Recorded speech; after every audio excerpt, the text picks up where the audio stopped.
thank you very much for having me today. And yeah, I think I have a topic for you which you can all relate to, because I'm pretty sure you all have received in your life yet at least one parcel. And I would even go further and say you probably are receiving multiple parcels per year.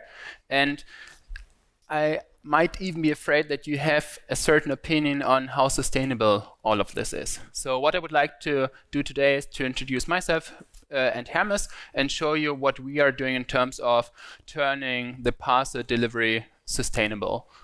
And so my name is Florian Abel. I'm Sustainability Officer at Hermes Germany.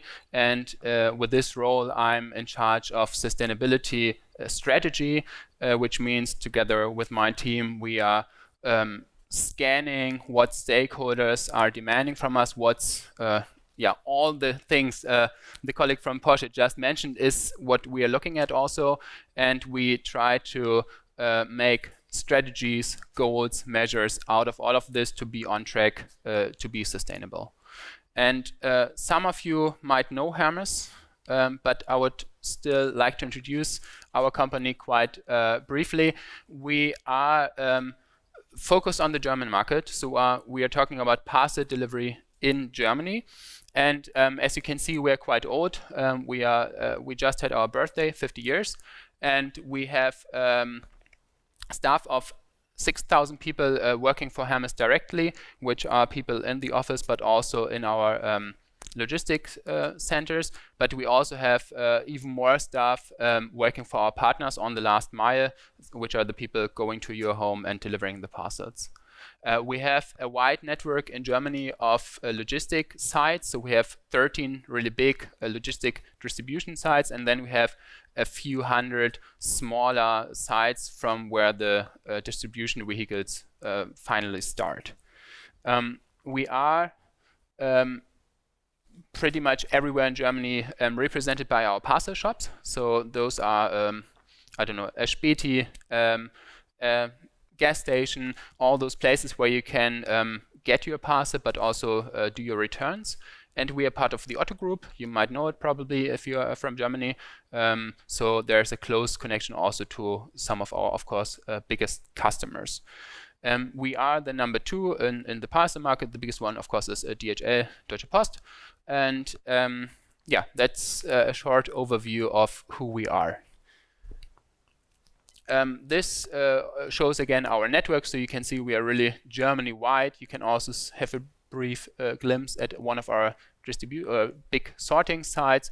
This is what it looks like. And you might be aware of this, but maybe not. But the parcel market is growing, and it has been growing ever since, so to say. The Corona year was a boom year, but now, of course, it's a dip a bit in the parcel business, but the trend is for sure, and it's continuing. So what you can already see here is we are in a growing business, and you can ask yourself, what's doing this for sustainability, and isn't this a big challenge? Because as you can see here, the parcel market is around 4.5 billion parcels large in Germany. We're talking about Germany here. So we at Hermes, we are delivering multiple hundreds of millions of parcels every year. So it's a really large amount of parcels. And I want to be really honest and transparent with you today. And I need to show you this graph. And what you can see here is we are part of the problem. It's as clear as that, because as what you can see here is it's emissions from the German transport sector. It's luckily not Hermes alone. It's not even the parcel delivery, but it's all of transport in Germany. And what you can see here is the German transport sector has more or less the same amount of emissions as 1990 and 2020. Why is that? Of course, efficiency measures for vehicles, but also more and more amount of goods to be delivered or passengers traveling. And this, of course, shows the graph I just showed you of parcel volumes going up and up and up. What you can see, so we haven't really been part of the solution yet. What you can see is that we have in Germany, of course, the law to reduce emissions to be compatible to the Paris goals, to our own climate goals in Germany. And what you can see is it's a huge challenge because we haven't done yet in our sector, much yet in our sector. So the reduction that needs to be done is immense, which of course is challenging, but is one of the aspects that's framing our actions and framing our ambitions at Hermes, and also sets a bit the goals we are trying to pursue.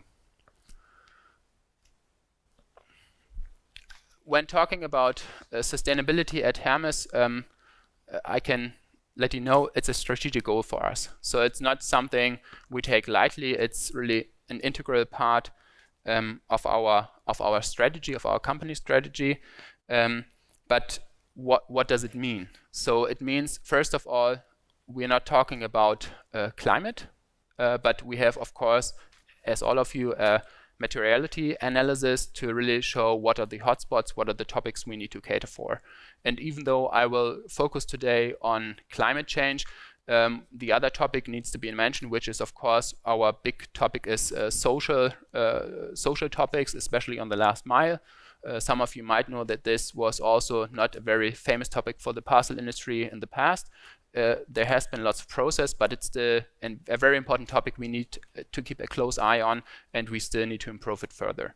But there are also other topics which are not as material: biodiversity, water usage, for example. So our strategy is, and having a strategic goal means that we have those two focus topics, climate and social responsibility, which we strongly care for, and we don't lose track of other topics, but still our focus goes onto those two things. It also means that we try to cover the basics. It's especially difficult on the social side, but also on the climate side, we need to take it step by step and build a sound foundation to then have also good projects.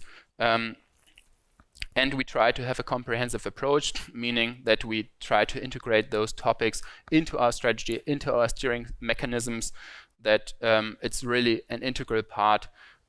So, for example, we have 5 concrete goals for each business year, and one of those pillars is always sustainability. So they're really goals everybody needs to rely to. Right now, what's our goal and what's also our transition we are in right now? We have a target of implementing a green CO2-free delivery in the inner cities of the biggest 80 German cities until 2025. So it's the core of the cities we want to transform, and this is what we have started already. But as you can see, only but not exclusively by the goals for the transport sector in Germany, we need to do much more. The gap is huge. So what we are working on right now is to set a science-based target. We are committed as part of the Otto Group, and we are currently working on our path, our measures, how to really take our current activities even on a far more ambitious level to meet the science-based targets goals. But to also meet other requirements which are coming and which we are happy to comply to, because of course it's not only that we feel regulations coming our way, but that we of course have a strong sense of responsibility. So transformation in our goals is what we are looking at right now.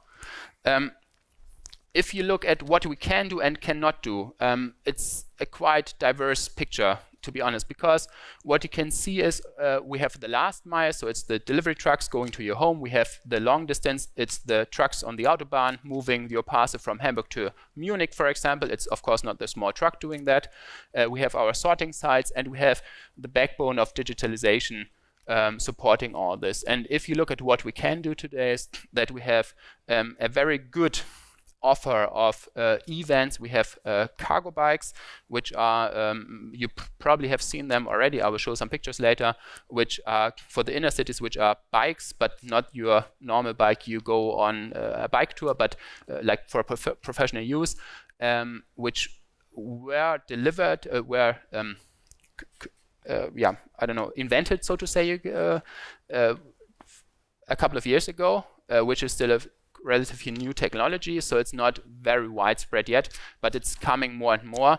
But it was, for example, one challenge already that we don't have heritage of 20 years of cargo bikes for ready-to-use implementation in inner cities. So it shows you already the challenge.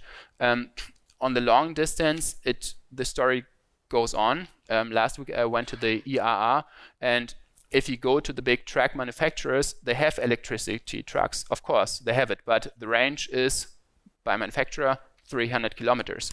If you want to go from Hamburg to Munich, everybody knows it's not 300 kilometers, so what do? We cannot use it. If you look at hydrogen trucks, they show you pilot models. So it's something we are really, unfortunately, depending on the industry to move forward, but it will take time, and we're not talking about charging infrastructure, which is another big challenge.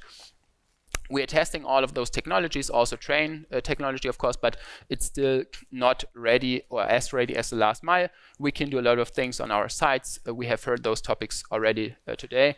And for us, it's really important that we try to digitize our processes in terms of making it more efficient, but also that we, of course, need a sound CO2 measurement to really measure all of those things, but we have heard those aspects before. So if we look at the last mile, which will be my focus today, I would like to show you two examples. And really the last mile is quite complicated because it needs to mix very convenient experience for all of you, because I really doubt that you want to drive for 2 hours to get your parcel instead of having it delivered to your home. It's very costly, the last mile for us, so we need to really make sure we have financial sound solutions, and we need to have the technology implemented to reduce CO2. We started last year in Berlin, which is one of our like bigger projects, and what we here did was to really transform the inner city, the core of Berlin. Some of you are from Berlin, or not at least. In this area, we do not have any combustion engine anymore. So it's 2.5 million parcels per year only in this area being delivered. And how do we do this? I will show you the elements quite quickly. So we have, of course, the cargo bikes. You can see it over there. We have 28 in this area only in operation. We have e-vans, which is your normal electric delivery van, 14, and we have 3 micro depots. Supported by digital tour planning, I just said it. We have our parcel shop network, of course, for a reduced footprint if you get your parcel there instead of having it delivered to your home. And we have a battery swap system. And how does it work? Previously, all the vans, the combustion vans, were driving into this area from outside of the city. With the cargo bikes, which is a really neat option, of course, they cannot drive 40 kilometers. They are not built to this range. So what we had to do is we had to really change our, so to say, network in terms of having new sorting and starting points for those cargo bikes in order to even be able to use them. So we found, luckily, 3 micro depots, which are the basis for those 28 cargo bikes. So there, the cargo bikes charge the batteries, and we transport our parcels from our big facility outside of Berlin to pre-sort them and send them to those locations. And from there, they get loaded onto the cargo bikes, and then they come to your home. This is innovative for us for multiple aspects, because we never had micro depots before. So operating a micro depot is quite new for us. It also needs a new sorting, because as you can imagine, huge parcels do not fit in those cargo bikes. So previously we didn't care. We had one street, we had 10 parcels, and we were just putting them all in one van, and off the van went. But now if 2 of those parcels are really large parcels, we need to pre-sort them on our big facility, and you will receive the big parcel with the van and the small parcel, your t-shirt, with the cargo bike. It's a completely new process. It makes it more complicated. And as you can imagine, we are talking about we need efficient processes to even be able to make money. Finding those micro depots is a huge challenge for us because inner city space is quite attractive for everybody, and it's also expensive. Cities do not like to give it to logistic providers usually. They have other uses. And also we talked about other sustainability dimensions like land use. Of course, it would be neat not to use it for us alone, not only from a cost perspective. So what we were able to achieve is that we have a co-usership on all those 3 micro depots. One neat example is that we used during the day the micro depot for sorting and delivering parcels. In the evening, we have a rock band doing their training there. One other is that we have a fruit sorting business there in the evening, delivering it to offices. So it's really nice, but it's also necessary for us to have this shared usage because it's just too expensive otherwise. But as you can see, we really transformed our usual way of delivering parcels, and it's not suitable for every city, as I will show you in a minute, because we have a specific situation in Berlin. Berlin is really with a really bad traffic. I don't know who is from Berlin here, but some are probably, and I see your reaction. It's pretty bad. So actually, because we're always talking about, of course, economic motivation here also, and what we were able to achieve is a higher performance with those micro depots and then the cargo bikes, because they are able to use the sidewalk or the part for the bikes. They do not need to participate even in the slow moving traffic, so it's even a higher performance using those. But as you can imagine, of course, it's not a model even for all of Berlin, and for the countryside not even at all, because if I can only drive 5 kilometers and need to recharge my battery, it's not something suited for every city and not the countryside. So unique situation. Hamburg, our home city, what we did there is completely different. We will here go further the first time and transform an entire city. So not only the core, and it will be then, of course, the first state. It's also quite neat for communication to be completely emissions-free on the last mile. And as you will see, it has some similar elements, but also different elements. And the distribution among those elements is quite different. I will show you in a minute. So what we have here is we have also our big facility, the logistics center, as one very big component, an important component. We have much more focus on charging infrastructure for vans. We have a new e-mobility hub. I will let you know what this is in a minute. We have a fleet of 240 e-vans, so completely different figures given it's bigger, of course, but still. We have cargo bikes and a micro depot, and we have an e-truck in operation. And I will explain the model, but just to let you know, it's a stepwise process. So we will start, this is the city of Hamburg, and we will start, or have started already actually, to transport parts of the parcels emissions-free. And we will grow this over the years, or over the month actually, and we will be emissions-free end of next year. So, but what is the difference now? The difference is, I mentioned we have this charging park. So we saw straight away that, as in Berlin, for an entire city, the cargo bike solution doesn't make sense. And also in Hamburg, we weren't able to really find more situations for micro depots. We have 5 cargo bikes, and there's no bigger ramp up planned, because we saw previously we had multiple starting points for our fleets in Hamburg. So not one big one for all 240 vehicles, but we had multiple destinations. But we saw that we cannot electrify those destinations because there's not enough power, there's not enough commitment maybe by the person owning the facility, for example. So there are several reasons, but it came to us that in order to go forward and really electrify enough vehicles to cater for the entire city, we need to find a new solution. Also, it's a huge challenge for us that there's no public charging infrastructure right now.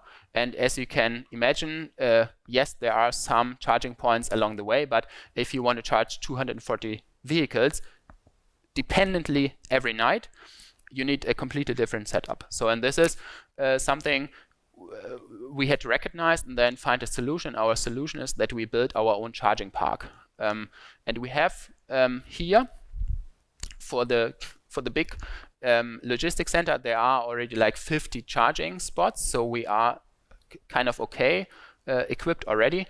And then we found a new place quite close to it where we will build a new charging park for over 100 charging spots to be able to cater for the entire fleet. And which also means we relocate facilities which are now distributed across Hamburg and consolidate them there to be able to charge all of them reliably.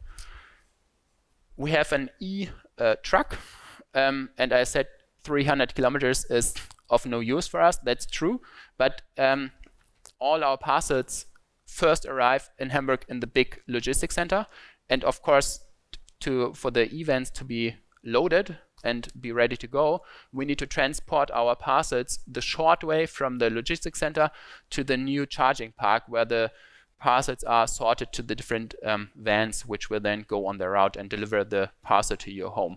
So for this reason, or for this use case, the e-LKW is actually quite good because it's a really short way, and we can also learn and experiment with it. And we can also have this short route as part of the last mile delivery emissions free. So, and this is how we are able to really have a completely different setup for Hamburg compared to Berlin, but also make it emissions free. And maybe to have an outlook, what we see now is every city is different. Every city has a lot of energy and also lots of ideas to transform inner cities, especially to make it more attractive for people, to remove cars, make it greener, which is all great. But for us, it's also a big hurdle because, as you already can see here, we have completely different setups and solutions. And for us, transporting hundreds of millions of parcels, we of course would like to have one solution implemented everywhere. So now we are asked to have our model be adapted to the situation and be flexible, but also try to have some economies of scale and not trying to invent the wheel every time over and over again. And this is a process ongoing. And maybe to finish off, this is of course what we do now, so 80 cities. But as I mentioned, science-based targets. So what we are of course aware of is that sustainability doesn't end at city borders or city lines. So what we are looking at now is how to extend really our effort on a bigger scale, which then needs even better solutions and more creative solutions, but also more not so diverse solutions to cater for even wider spaces in all of Germany. So this is our approach to sustainability on the last mile. I hope you will sometime soon even have an bike or van coming to your home so that you can make up your mind if this is a really good idea or not. Thank you for your attention, and if you have any questions, I would be happy to answer them.